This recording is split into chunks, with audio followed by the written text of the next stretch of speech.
अस्सलाम वालेकुम dear students.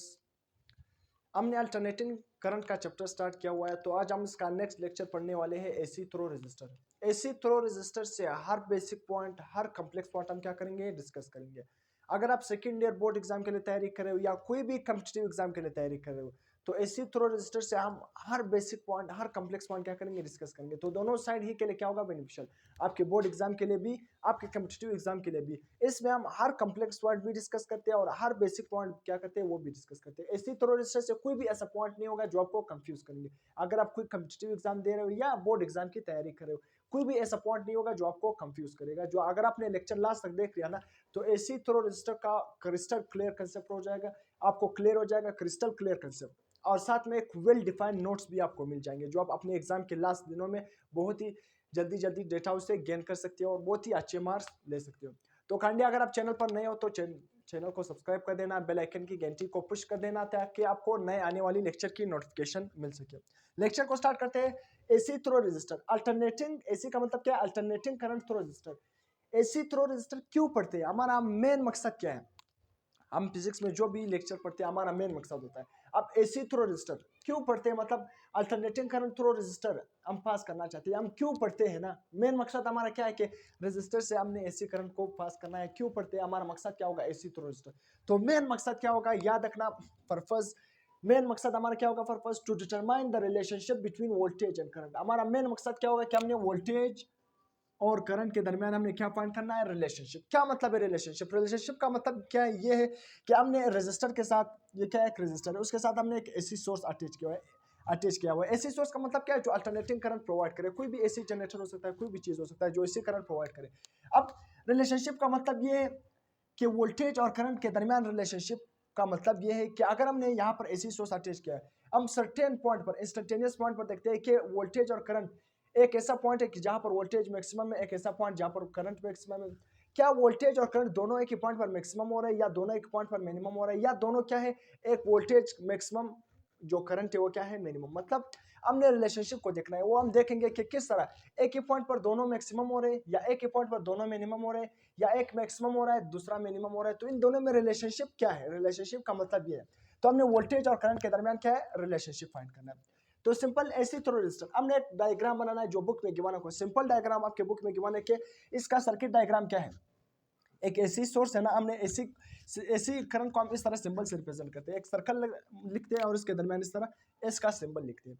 तो इसलिए एक एसी सोर्स को हमने किसके साथ अटैच किया हुआ है, रेजिस्टर के साथ अटैच किया हुआ है। सही है, एसी सोर्स के साथ हमने एसी सोर्स को रेजिस्टर के साथ अटैच किया। ये आपके साथ एक सर्किट डायग्राम हो गया।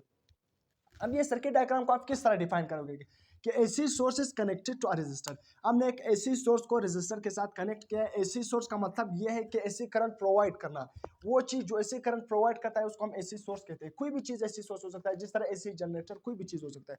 Connected to a resistor is called resistive circuit. तो रेजिस्टिव सर्किट क्या हो गया कि जब भी हम रेजिस्टर के साथ एक एसी सोर्स कनेक्ट करते हैं तो उसको हम क्या नाम देते हैं, रेजिस्टिव सर्किट। तो इस सर्किट में सिर्फ एक रेजिस्टर, मतलब एक रेजिस्टर का मेरा मतलब ये है कि सिर्फ रेजिस्टर अटैच है सर्किट में, सिर्फ रेजिस्टर अटैच है। तो यहाँ पर आप एक और वर्ड्स भी लिख सकते हो कि आपके साथ क्या है, pure resistive circuit. Pure resistive circuit का मतलब है कि सिर्फ एक रेजिस्टर, इसमें क्या है, सिर्फ रेजिस्टर अटैच है। सिर्फ क्या है, सिर्फ रेजिस्टर अटैच है, कोई दूसरा चीज अटैच नहीं है। तो इसको हम प्योर रेजिस्टिव सर्किट भी कहते हैं, रेजिस्टिव सर्किट या प्योर रेजिस्टिव सर्किट। अब सिंपल इक्वेशंस, इक्वेशन पे आते हैं। इक्वेशन क्या है, फर्स्ट इक्वेशन क्या है कि I is equal to I naught sine theta. I हमारे साथ क्या है, instantaneous current, I naught peak current, maximum current, sine theta. उसी तरह वोल्टेज इज इक्वल टू, ये क्या है, instantaneous voltage is equal to V naught, का मतलब क्या है, peak voltage, maximum voltage, sine theta. अब यहां पर आपको नजर आ रहा है कि जो आपके साथ ये इंस्टेंटेनियस वोल्टेज है वो भी किस चीज पर डिपेंड कर रहा है, साइन थीटा पर। और आपके साथ जो इंस्टेंटेनियस करंट है ना, वो भी किस चीज पर डिपेंड कर रहा है, साइन थीटा पर डिपेंड कर रहा है। किस तरह साइन थीटा पर डिपेंड कर रहा है, यहां पर मैंने लिखा भी, अभी मैं आपको समझाता भी हूँ। Both instantaneous voltage and current, both मतलब दोनों, जो इंस्टेंटेनियस वोल्टेज है और करंट है वो किस चीज पर डिपेंड करते हैं, function of the sine, they depends on the function of sine. आप कह सकते हो कि करंट और वोल्टेज, इंस्टेंटेनियस करंट और वोल्टेज की वैल्यू किसके साथ चेंज होगी, साइन थीटा के साथ चेंज होगी, साइन थीटा। लेट सपोज मैं यहां पर आपको एक एग्जांपल देता हूं। यहां पर अगर साइन थीटा की वैल्यू, लेट सपोज यहां पर थीटा की वैल्यू क्या हो, जीरो, जीरो पुट करते हैं तो जीरो पर साइन की वैल्यू क्या होती है, जीरो। तो साइन थीटा की अगर वैल्यू क्या हो, जीरो हो, तो जीरो साइन थीटा अगर एंगल क्या हो, जीरो बना हो ना, अगर आप थीटा की जगह जीरो पुट करोगे तो साइन जीरो किसके इक्वल होता है, जीरो। तो जीरो आई नोट के साथ क्या हो जाएगा, मल्टीप्लाई, तो करंट क्या आएगा, जीरो। तो इसलिए आप कह सकते हो कि 0 डिग्री पर आपके साथ जो इंस्टेंटेनियस करंट है वो क्या आएगा, जीरो। उसी तरह इंस्टेंटेनियस वोल्टेज भी क्या आएगा, जीरो आएगा। अगर आप थीटा की जगह क्या पुट करते हो, 90, साइन 90 किसके इक्वल होता है, 1, तो साइन 90 किसके इक्वल होता है, 1। तो आप कह सकते हो 1 को आई नोट के साथ मल्टीप्लाई करोगे, वही आई नोट, वही पीक करंट आएगा। तो आप यहाँ पर क्या लिख सकते हो कि जब क्या हो, एंगल क्या हो, थीटा क्या हो, 90 डिग्री, थीटा क्या हो, 90 डिग्री, थीटा जब 90 डिग्री हो ना, तो आप कह सकते हो कि आई नोट, मतलब आई किसके इक्वल होगा, आई नोट। उसी तरह वी किसके इक्वल होगा, वी नोट। मतलब इंस्टेंटेनियस वोल्टेज किसके इक्वल होगा, सॉरी इंस्टेंटेनियस करंट किसके इक्वल होगा, पीक करंट के इक्वल होगा। इंस्टेंटेनियस वोल्टेज किसके इक्वल होगा, पीक वोल्टेज। पीक का मतलब क्या है, मैक्सिमम वोल्टेज। इसी तरह आप और डिग्री भी पुट कर सकते हो, 180, 270, 360 कोई भी एंगल पुट कर सकते हो। तो आपको नजर आ रहा है ना, करंट की वैल्यू किसके साथ चेंज हो रही है, साइन थीटा के साथ चेंज हो रही है, नहीं, आप थीटा को चेंज करते जाओ, करंट की वैल्यू चेंज हो रही है। 0 डिग्री पर करंट और वोल्टेज दोनों जीरो आ रहे हैं, 90 डिग्री पर instantaneous current, peak current maximum current के इक्वल आ रहे हैं, इंस्टेंटेनियस वोल्टेज पीक वोल्टेज के इक्वल आ रहे हैं। तो इसलिए हम कहते हैं कि करंट और वोल्टेज दोनों किस चीज पर डिपेंड करते हैं, साइन थीटा पर डिपेंड करते हैं। ये कुछ इंपॉर्टेंट पॉइंट है, अक्सर आपके कॉम्पिटिटिव एग्जाम, आपके बोर्ड एग्जाम में ये पॉइंट अक्सर पूछे जाते हैं। अब लेट सपोज हम पहले ग्राफ पे आते हैं, फिर इस पॉइंट को डिस्कस करेंगे। जब हम ग्राफ को डिस्कस करेंगे तो इस पॉइंट को डिस्कस करना आसान हो जाएगा। अब ग्राफ सिंपल हमने यहाँ पर बनाया ना, मेन मकसद हमारा क्या था, determine the relationship between voltage और करंट। हमने वोल्टेज और करंट के दरमियान क्या फाइंड करना है, रिलेशनशिप फाइंड करना है, सही है। हमने ग्राफ बना लिया। अब ये ग्राफ हमें ये इंडिकेट कर रहा है कि इस पॉइंट पर एंगल क्या है, ये हमारे साथ है क्या, साइन कर्व है। यहाँ पर एंगल क्या है, 0, इस पॉइंट पर एंगल क्या है, 90, इस पॉइंट पर क्या है 180 डिग्री, इस पॉइंट पर क्या है 270, इस पॉइंट पर 360, सही है। ये जो ब्लैक ग्राफ मैंने बनाया वो वोल्टेज का है, जो ब्लू मैंने बनाया वो किसका है, करंट का है। ये ग्राफ हमें ये इंडिकेट कर रहा है कि जब हम एसी थ्रो रेजिस्टर पढ़ेंगे ना, हमने किस वोल्टेज और करंट के दरमियान रिलेशनशिप फाइंड करना है। वोल्टेज और करंट के दरमियान अगर हमने रिलेशनशिप फाइंड करना है एसी थ्रो रेजिस्टर, तो याद रखना वोल्टेज और करंट दोनों क्या होंगे, इन फेज। इन फेज का मतलब ये कि 0 डिग्री पर आपको नजर आ रहा है करंट और वोल्टेज दोनों क्या है, 0। फिर 90 डिग्री पर आपको नजर आ रहे हैं दोनों करंट और वोल्टेज दोनों क्या हो रहे हैं, मैक्सिमम हो रहे हैं। मतलब दोनों क्या है, इन फेज। इन फेज का मतलब क्या है, एक ही पॉइंट पर 0, एक ही पॉइंट पर मैक्सिमम होना, फिर से एक ही पॉइंट पर 0 होना, फिर से एक ही पॉइंट पर रिवर्स डायरेक्शन में मैक्सिमम होना, फिर से एक ही पॉइंट पर रिवर्स डायरेक्शन में 0 होना। आपको नजर भी आ रहा है, एक ही पॉइंट पर 0 है, फिर एक ही पॉइंट पर दोनों वोल्टेज और करंट क्या है, मैक्सिमम। मतलब क्या है, इन फेज, दोनों क्या है, इन फेज। फिर एक ही पॉइंट पर फिर से 180 डिग्री पर क्या हो गया, 0, फिर से 270 डिग्री में क्या हो गया, रिवर्स डायरेक्शन में, मतलब नेगेटिव डायरेक्शन में क्या हो गया, मैक्सिमम हो गया, फिर से 360 पर क्या हो गया, 0। तो आप कह सकते हो कि वोल्टेज एसी थ्रो रेजिस्टर अगर आपने पढ़ोगे ना, एसी थ्रो रेजिस्टर, अगर आप वोल्टेज और करंट का रिलेशनशिप देखोगे ना, तो एसी थ्रो रेजिस्टर में वोल्टेज और करंट का रिलेशनशिप क्या होगा, इन फेज। इन फेज का मतलब क्या है, एक ही पॉइंट पर वोल्टेज और करंट क्या होगा, 0, एक ही पॉइंट पर दोनों क्या होंगे, मैक्सिमम, एक ही पॉइंट पे दोनों क्या होंगे, मिनिमम। मतलब दोनों साथ बढ़ रहे होंगे और दोनों साथ क्या होंगे, कम हो रहे होंगे। तो इसको हम क्या नाम देते हैं कि एसी थ्रो रेजिस्टर में जो करंट और वोल्टेज होगा वो क्या होगा, इन फेज होगा। क्या होगा, यहाँ पर मैंने लिखा है रिजल्ट क्या होगा, both voltage and current are in phase, both voltage and current क्या होगा, इन फेज होगा। ये बहुत ही इंपॉर्टेंट बात है। तो रिलेशनशिप हमारा मकसद क्या हो गया, पूरा हो गया कि एसी थ्रो रेजिस्टर में जो वोल्टेज और करंट है वो दोनों क्या है, इन फेज, एक ही पॉइंट पर बढ़ रहे हैं और एक ही पॉइंट पर क्या हो रहे हैं, 0 हो रहे हैं। फिर से रिवर्स डायरेक्शन में एक ही पॉइंट पर दोनों बढ़ रहे हैं, फिर से 0 हो रहे हैं, सही है। अब यहाँ पर मैंने लिख लिया कि voltage and current are in phase. In phase का मतलब क्या है कि इन दोनों के दरमियान जो थीटा है डिग्री, वो 0 डिग्री, आप कह सकते हो 0 इन फेज। आप क्या है यहाँ पर जो एंगल का डिफरेंस क्या है, वो 0 है। ये एंगल का डिफरेंस क्या है, 0, क्योंकि दोनों एक ही साथ पर बढ़ रहे हैं। दोनों में एंगल का डिफरेंस है या नहीं, नहीं है। अगर एंगल का डिफरेंस कब होता है, अगर एक 0 होता है, एक मैक्सिमम से स्टार्ट होता है, एक 0 होता है, एक मैक्सिमम से स्टार्ट होता है। मतलब जिस टाइम वोल्टेज मैक्सिमम होता है उस टाइम करंट क्या होता है, 0 होता है। तो फिर एंगल का डिफरेंस आ जाता है। यहाँ पर दोनों एक ही पॉइंट पर जा रहे हैं, 0 मैक्सिमम, तो इसलिए यहाँ पर एंगल 0 डिग्री। इन दोनों में जो फेज शिफ्ट है वो कोई भी शिफ्ट, मतलब फेज शिफ्ट का मतलब क्या है, एंगल का डिफरेंस। यहाँ पर एंगल का डिफरेंस कुछ भी नहीं है, क्योंकि दोनों एक पॉइंट पर बढ़ रहे हैं, दोनों एक पॉइंट पर क्या हो रहे हैं, 0 हो रहे हैं। तो इसलिए यहाँ पर क्या है, इन फेज है, या आप कह सकते हो इसमें जो फेज शिफ्ट है, एंगल का डिफरेंस है वो क्या है, 0 है। अभी यहाँ पर मैं आपको बताऊंगा फेजर डायग्राम। याद रखना फेजर का मतलब क्या है, वेक्टर रिप्रेजेंटेशन। आपने वोल्टेज और करंट को क्या करना है, वेक्टर रिप्रेजेंट करना है, वेक्टर तौर पर क्या करना है, रिप्रेजेंट करना है। अब यहाँ पर आपका क्वेश्चन बन सकता है कि वोल्टेज और करंट क्या है, ये तो एक स्केलर क्वांटिटी।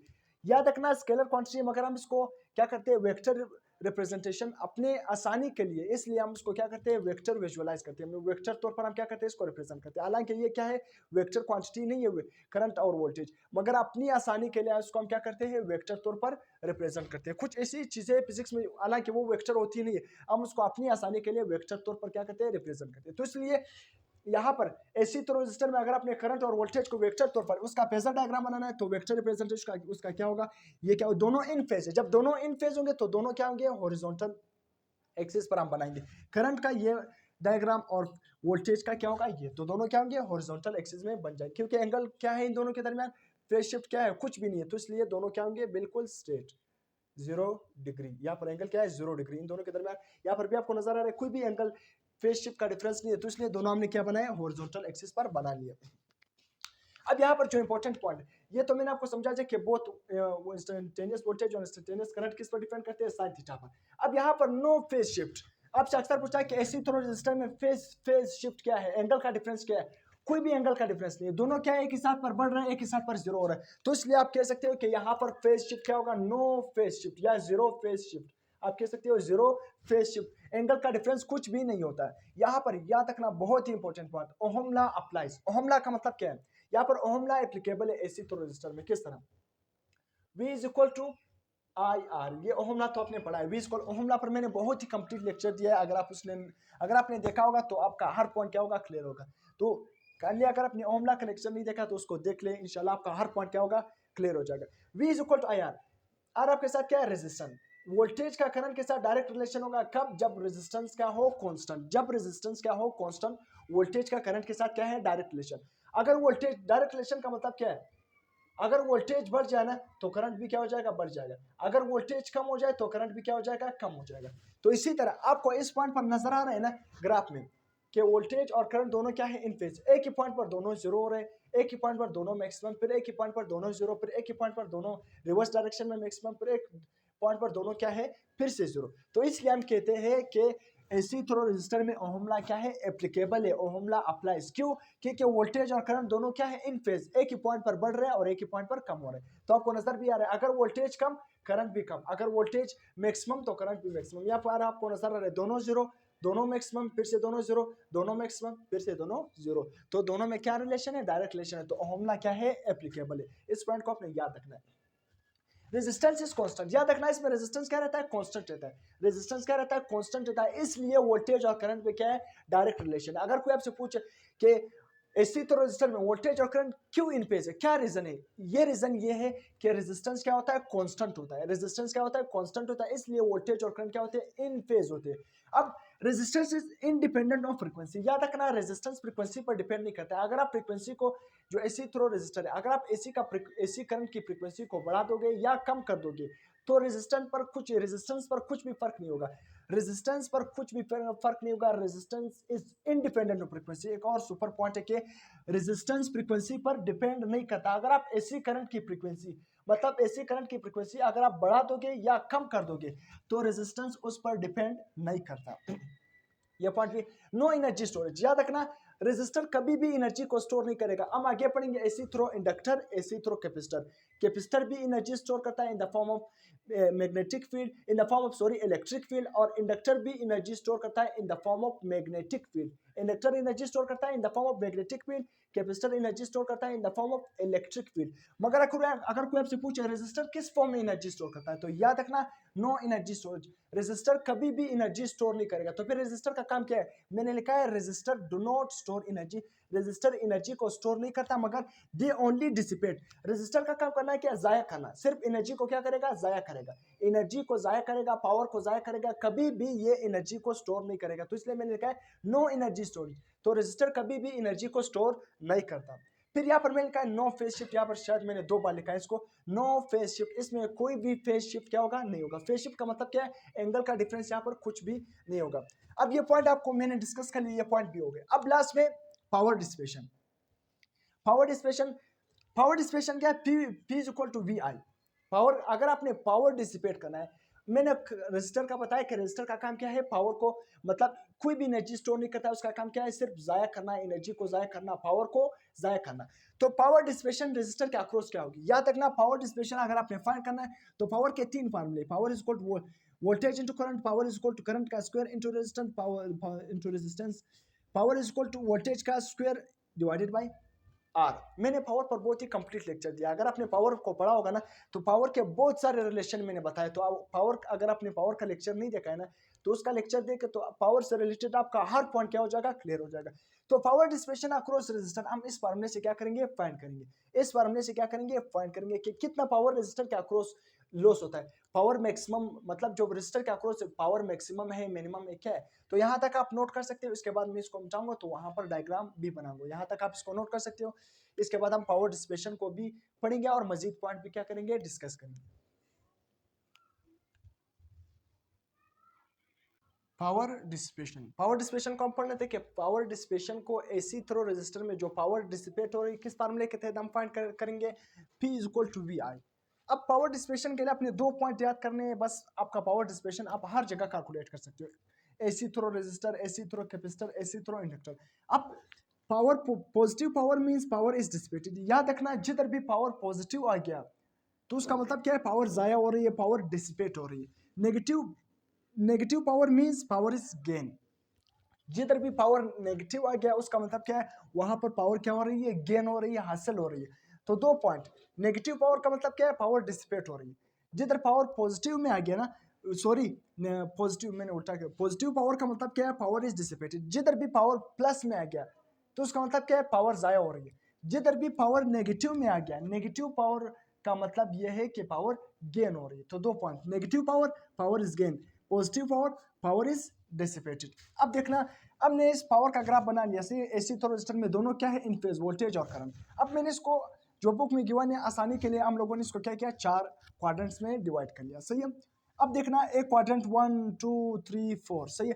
पहले में देखना वोल्टेज, याद रखना ये मीन लाइन है, ये क्या है जो ब्लैक किया आपके साथ, क्या है, mean line, mean line, mean line से अबव, मीन लाइन क्या है, इससे ऊपर, मीन लाइन से जो ऊपर होगा वो क्या होगा, पॉजिटिव में होगा। मीन लाइन से जो नीचे होगा उसका मतलब क्या है, नेगेटिव। तो इसलिए मीन लाइन से अबव वो प्लस में है, मीन लाइन से नीचे इसका मतलब क्या है, वो नेगेटिव में है। तो मीन लाइन से जो नीचे आएगा उसका मतलब क्या है, नेगेटिव। ये पॉजिटिव क्वाड्रेंट, ये नेगेटिव क्वाड्रेंट, क्योंकि ये मीन लाइन से नीचे है। अब देखना हम इस क्वाड्रेंट, अब सबसे पहले क्या करेंगे, इस साइकिल में देखेंगे, इस साइकिल का जो ये वन क्वाड्रेंट है ना, लकीर हमने लगाना, इसको हम फाइंड करेंगे। इसमें करंट, वो भी मैं जो ब्लू से लिखा है वो करंट क्या है, वो भी मीन लाइन से अबव है, और जो वोल्टेज ब्लैक से हमने लिखा है वो भी क्या है, मीन लाइन से अबव है। तो मीन लाइन से अबव होने का मतलब क्या है, दोनों क्या है, पॉजिटिव में आ रहे हैं। दोनों किस में आ रहे हैं, पॉजिटिव, करंट भी पॉजिटिव, वोल्टेज भी पॉजिटिव। तो इसका मतलब क्या है, पावर इज इक्वल टू क्या आएगा, करंट और वोल्टेज दोनों क्या है, पॉजिटिव में। तो पॉजिटिव पॉजिटिव को आपस में मल्टीप्लाई करेंगे वही पॉजिटिव आएगा। तो मीन लाइन से अबव फर्स्ट क्वाड्रेंट में करंट भी पॉजिटिव, वोल्टेज भी पॉजिटिव। तो पॉजिटिव वोल्टेज और करंट दोनों पॉजिटिव है, तो इसका मतलब क्या है, पावर पॉजिटिव आएगा। तो फर्स्ट क्वाड्रेंट में याद रखना पावर क्या हो रही है, डिसिपेट हो रही है। मैं सिंपल क्या लिख रहा हूँ, डी लिख रहा हूँ। सेकेंड क्वाड्रेंट में देखना, करंट भी मीन लाइन से अबव, वोल्टेज भी क्या है, मीन लाइन से अबव। तो इसका मतलब क्या है, करंट भी पॉजिटिव, वोल्टेज भी पॉजिटिव। तो करंट और वोल्टेज को जब आपस में मल्टीप्लाई करोगे तो दोनों क्या है, पॉजिटिव। दोनों पॉजिटिव होने का मतलब क्या है, दोनों पॉजिटिव होने का मतलब क्या है, तो पावर भी क्या है कि पॉजिटिव। इस तरह यहाँ पर power is equal to positive current multiply by positive voltage. तो दोनों क्या है, पॉजिटिव में है, तो पावर का आंसर भी क्या आएगा, वी आई या वी आई। तो सिंपल पावर भी किस में आएगा, पॉजिटिव में आएगा। तो सेकंड क्वाड्रेंट में भी क्या है, पावर पॉजिटिव में आ रहा है, तो पॉजिटिव पावर का मतलब क्या है, पावर इज डिसिपेटेड। मैंने फिर से डी लिख दिया। थर्ड क्वाड्रेंट में देखना, मीन लाइन से नीचे करंट भी मीन लाइन से नीचे, वोल्टेज भी मीन लाइन से नीचे। मीन लाइन से नीचे का मतलब क्या है कि नेगेटिव, मतलब करंट का डायरेक्शन क्या होगा, रिवर्स। करंट और वोल्टेज का डायरेक्शन क्या होगा, रिवर्स। अब मीन लाइन से दोनों नीचे आ रहे हैं, करंट भी और पावर भी, दोनों का हम फाइंड करते हैं। तो यहाँ पर ये फर्स्ट के लिए और ये हमारे साथ क्या है, ये तो हमारे साथ जो फर्स्ट क्वाड्रेंट था। अब देखना ये थर्ड क्वाड्रेंट के लिए, मैं यहाँ पर लिख रहा हूँ थर्ड क्वाड्रेंट। थर्ड क्वाड्रेंट के लिए पावर इज इक्वल टू, वो करंट भी मीन लाइन से नीचे, वोल्टेज भी मीन लाइन से नीचे। उसका मतलब क्या है, करंट भी नेगेटिव में है और वोल्टेज भी क्या है, नेगेटिव में है। करंट भी नेगेटिव, वोल्टेज भी नेगेटिव। तो जब आप नेगेटिव करंट को नेगेटिव वोल्टेज के साथ मल्टीप्लाई करोगे तो ये भी क्या आएगा, पॉजिटिव। नेगेटिव इंटू नेगेटिव क्या होगा, प्लस। तो आंसर फिर से वी आई, पॉजिटिव वी आएगा। जब पॉजिटिव वी आएगा तो उसका मतलब क्या है, पावर, क्या आएगा, पावर पॉजिटिव। तो इसलिए थर्ड क्वाड्रेंट में भी पावर क्या हो रही है, डिसिपेट, क्योंकि दोनों नेगेटिव में है। करंट और वोल्टेज नेगेटिव नेगेटिव आपस में मल्टीप्लाई होगा, आंसर किस में आएगा, प्लस में आएगा। फोर्थ क्वाड्रेंट में फिर से उसी तरह करंट भी मिलना से नीचे, वोल्टेज भी मिलना से नीचे। करंट भी नेगेटिव में, तो मैं यहाँ पर फाइंड करता हूँ करंट भी नेगेटिव में, वोल्टेज भी नेगेटिव में। करंट भी नेगेटिव, वोल्टेज भी नेगेटिव, तो इसलिए नेगेटिव इंटू नेगेटिव क्या हो जाएगा, पॉजिटिव। तो वी आई। तो फोर्थ क्वाड्रेंट में भी पावर पॉजिटिव में आ रहा है, तो इसका मतलब क्या है, फोर्थ क्वाड्रेंट में भी पावर डिसिपेट हो रही है। तो रेजिस्टर का मैंने पहले ही बता दिया, रेजिस्टर कोई भी एनर्जी स्टोर नहीं करेगा। रेजिस्टर का काम है कि आपके पावर को डिसिपेट करना, पावर को जाया करना। तो इसलिए अक्सर एमसीक्यूज आता है कि पावर मैक्सिमम किस में डिसिपेट हो रही है, रेजिस्टर में, कैपेसिटर में, इंडक्टर में। तो याद रखना ये MCQs important MCQs. Maximum power loss किस में होती है, रेजिस्टर में होती है। तो इसलिए जो रेजिस्टर है उसमें पावर लॉस क्या होती है, मैक्सिमम होती है। तो यहाँ पर मैंने लिख लिया इन ऑल पावर क्वाड्रेंट। तो इसलिए तमाम पावर के जो क्वाड्रेंट्स है ना, उसमें power is positive, power positive है, तो so power is dissipated maximum. याद रखना in all power quadrants power is positive, power positive आ रहा है। पावर पॉजिटिव का मतलब क्या, पावर डिसिपेट हो रही है। तो मैंने फिर क्या लिख लिया, so power is dissipated maximum.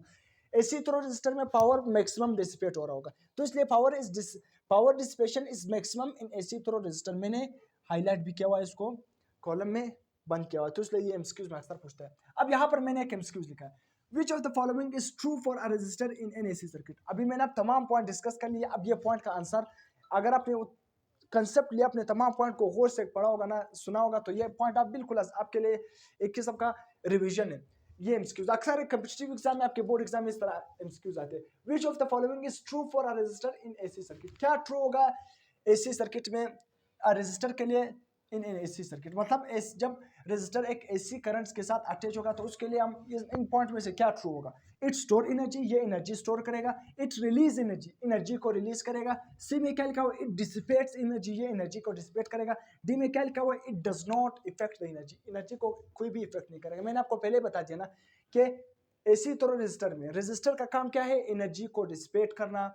तो इसलिए इसमें कौन सा करेक्ट ऑप्शन होगा, सी ऑप्शन होगा। रिलीज, एनर्जी को रिलीज भी नहीं करेगा, एनर्जी को इट डज नॉट, एनर्जी को इफेक्ट करेगा ना, एनर्जी को तो स्टोर करता ही नहीं, इसका काम स्टोरेज नहीं। इसका सिंपल काम क्या है, एसी तो रेजिस्टर में, रेजिस्टर का काम है इट डिसिपेट एनर्जी, एनर्जी को जाया करना, पावर को जाया करना। इसके बाद एक हमने एक और एमसीक्यू लिखा है, what is the effect of resistor and on the frequency. What is the effect of a resistor on the frequency of an AC signal. क्या इफेक्ट होगा जब हम एक रेजिस्टर को क्या करेंगे, एसी मतलब क्या करेंगे, जब हम क्या इफेक्ट होगा रेजिस्टर ऑन द फ्रीक्वेंसी, मतलब रेजिस्टर की फ्रीक्वेंसी पर क्या इफेक्ट होगा जब हम उसको एक एसी सिग्नल के साथ अटैच करेंगे। मतलब सिंपल क्या है, जब आप एक सर्किट में रेजिस्टर को क्या करते हो, एसी करंट के साथ अटैच करते हो ना, तो आप जो रेजिस्टर है ना, उस रेजिस्टर की फ्रीक्वेंसी पर क्या इफेक्ट होगा। यहाँ पर हम आंसर को देखते हैं तो मोर क्या होगा, एलोबरेट होगा। इंक्रीज विद द फ्रीक्वेंसी, मतलब ये क्या होगा कि क्या इफेक्ट होगा resistor on the frequency, resistor की फ्रीक्वेंसी पर क्या इफेक्ट होगा on AC signal. It increases the frequency, decreases the frequency, no effect on the frequency, become zero. इसको मैंने आपको पहले बता दिया, स्टेटमेंट पर गौर करना ही नहीं चाहिए। अगर मतलब स्टेटमेंट को गौर से पढ़ना क्या है आपके लिए आसान, मतलब हर स्टेटमेंट को अपने एक दो दफा क्या करना है, गौर से पढ़ना है। मगर अभी मैंने आपको बता दिया कि एसी थ्रो रेजिस्टर में रेजिस्टर इज हमेशा कांस्टेंट रहता है, फ्रीक्वेंसी पर डिपेंड करता नहीं है। फ्रीक्वेंसी को बढ़ाओ, रेजिस्टेंस क्या होता है, कम होती है, कम होती है। बिल्कुल ये रेजिस्टर का अगर फ्रीक्वेंसी के साथ रिलेशन आ गया एमसीक्यूज में लिखा होता तो आपने उस एमसीक्यूज पर टिक करना है कि रेजिस्टर कभी भी फ्रीक्वेंसी पर डिपेंड नहीं करता। तो यहाँ पर no effect on frequency, frequency पर कभी भी इफेक्ट नहीं करेगा, फ्रीक्वेंसी पर कभी भी इफेक्ट नहीं करेगा, कोई कभी भी क्या होता है, इफेक्ट नहीं करता। मतलब रेजिस्टर फ्रीक्वेंसी पर डिपेंड करता ही नहीं है। मैंने आपको पिछले बोर्ड में आपको समझाया भी था कि resistance is independent of frequency. अब how does the resistance of a resistor, एक और एमसीक्यूज में लिखा है, how does the resistance of a resistor change, कि किसी भी रेजिस्टर का रेजिस्टेंस क्या किस तरह चेंज होगा। रेजिस्टेंस का मतलब रेजिस्टर जो अपोजिशन देगा करंट की फ्लो को, उसको हम क्या नाम देंगे, रेजिस्टेंस। रेजिस्टर जो अपोजिशन दे रहे हैं करंट की फ्लो में रुकावट देगा, उसको हम क्या नाम देंगे, रेजिस्टेंस। तो how does the resistance of a resistor change when an AC signal is applied, कि रेजिस्टर का रेजिस्टेंस किस तरह चेंज होगा जब हम उसको एक एसी सिग्नल क्या करते हैं, अप्लाई करते हैं। एक एसी सिग्नल के साथ रेजिस्टर को कनेक्ट करते हैं ना एक एसी सोर्स के साथ, जब रेजिस्टर को कनेक्ट करेंगे तो उसका रेजिस्टेंस किस तरह चेंज होगा, उसके रेजिस्टेंस पर क्या इफेक्ट होगा, first increase, decrease, remain constant, zero. ये बात तो मैंने आपको नहीं समझाई कि जब हम एसी सर्किट को, एसी करंट को या एसी सिग्नल को जब रेजिस्टर के साथ अटैच करते हैं तो एसी करंट के साथ आपके साथ के रेजिस्टर इंक्रीज और रेजिस्टर की रेजिस्टेंस इंक्रीज होगा या डिक्रीज होगा, ये बात मैंने आपको नहीं समझाई। तो इसलिए जब भी आप रेजिस्टर को क्या करते हो एसी सिग्नल के साथ कनेक्ट करते हो ना, अगर आप एसी करंट की फ्रीक्वेंसी को बढ़ाओ या कम करो वो तो इफेक्ट करता ही नहीं। तो इसलिए यहाँ पर रिमेन कांस्टेंट, रेजिस्टर की रेजिस्टेंस पर कुछ भी इफेक्ट नहीं होता है जब आप उसके साथ एसी सिग्नल क्या करते हो, अटैच करते हो, नो इफेक्ट, कोई भी इफेक्ट नहीं होगा। तो इसलिए जब इफेक्ट नहीं होगा तो रेजिस्टर की रेजिस्टेंस क्या रहेगी, सेम रहेगी। एक और इंपॉर्टेंट पॉइंट ये मैंने मिस किया था, तो इस पॉइंट को आपने याद रखना है। अब क्या है पावर फैक्टर, पावर फैक्टर हमेशा क्या होगी, power factor AC through resistor में पावर फैक्टर क्या होगी, हमेशा 1। पावर फैक्टर का मतलब क्या है, सिंपल, पावर फैक्टर का मतलब क्या है, ratio of real power to, मैंने यहां पर ratio of real power to apparent power, apparent power. Power factor का मतलब क्या है कि the ratio of real power to apparent power, real power ऊपर नीचे क्या, apparent power is equal to क्या होगा, power factor. Power factor is equal to real power, ratio of real power to apparent power, real power to apparent power. तो इसलिए power factor AC through resistor में क्या होगा, 1। क्यों 1 होगा, क्योंकि जो करंट और वोल्टेज एक ही पॉइंट पर क्या हो रहे हैं, मैक्सिमम हो रहे थे, एक ही पॉइंट पर मैक्सिमम हो रहे थे, यानी एक ही पॉइंट पर क्या हो रहे थे, मैक्सिमम हो रहे थे। तो इसलिए हम कहते हैं कि एसी थ्रो रेजिस्टर में जो पावर होगी ना, पावर फैक्टर क्या होगी, 1 होगी। एसी थ्रो रेजिस्टर में जो रेजिस्टर की पावर फैक्टर क्या होगी 1 होगी। क्यों, क्योंकि वोल्टेज और करंट इन फेज होते हैं, वोल्टेज और करंट क्या होते हैं, इन फेज, क्योंकि वो एक ही पॉइंट पर मैक्सिमम होते हैं, 90 डिग्री पर मैक्सिमम होते हैं। तो साइन 90 किसके इक्वल होता है, 1 के इक्वल होता है। तो इसलिए हम कहते हैं कि पावर फैक्टर क्या होता है इसके लिए, 1। और इसको हम इस तरह भी यूनिटी पावर फैक्टर, अक्सर हम स्क्रीन में इस तरह आता है कि unity power factor is for inductor resistor AC through, inductor AC through resistor AC through capacitor, किसके लिए, तो 1 को हम इस तरह भी कहते हैं, यूनिटी का मतलब क्या है 1, यूनिटी पावर फैक्टर किसके लिए है, एसी थ्रो रेजिस्टर में। अब यहाँ पर मैंने रीजन भी लिखा है कि पावर फैक्टर क्यों 1 होता है। एक रीजन तो मैंने आपको बता दिया कि करंट और वोल्टेज इन फेज में होते हैं, इन फेज का मतलब क्या है, वो 90 डिग्री पर क्या होती है, मैक्सिमम होती है। तो power is equal to V I cos vi sin theta, power is equal to vi sin theta, sin 90 क्या होता है 1, तो पावर फैक्टर क्या होती है 1। अब यहाँ पर मैंने सिंपल जो इंपॉर्टेंट रीजन मैंने यहाँ पर आपके लिए और वर्डिंग में लिखा है कि voltage and current in phase, याद रखना एसी करंट में जो एसी थ्रो रेजिस्टर में वोल्टेज और करंट इन फेज होती है, तो नो रिएक्टिव पावर, कोई भी रिएक्टिव पावर नहीं होगा, रिएक्टिव पावर क्या होगा, नहीं होगा। तो इसलिए हम कहते हैं कि अपेरेंट पावर किसके इक्वल होगा, रियल पावर। अपेरेंट पावर किसके इक्वल होता है, रियल पावर के इक्वल हो जाता है। तो इसलिए जो पावर फैक्टर होती है वो क्या होती है, 1, पावर फैक्टर क्या हो जाती है 1। तो यहां तक हमने एसी थ्रो रेजिस्टर से रिलेटेड हर कॉम्प्लेक्स पॉइंट, हर बेसिक पॉइंट हमने क्या कर लिया, डिस्कस कर लिया। अगर फिर भी कोई पॉइंट आपको समझ नहीं आया, कोई भी पॉइंट में आपकी कंफ्यूजन है तो आप कमेंट सेक्शन में पूछ सकते हो। अगर लेक्चर आपको पसंद आ गया तो काइंडली चैनल को सब्सक्राइब कर देना, लाइक कर देना और एक अच्छा सा कमेंट कर देना। टिल देन अल्लाह हाफिज।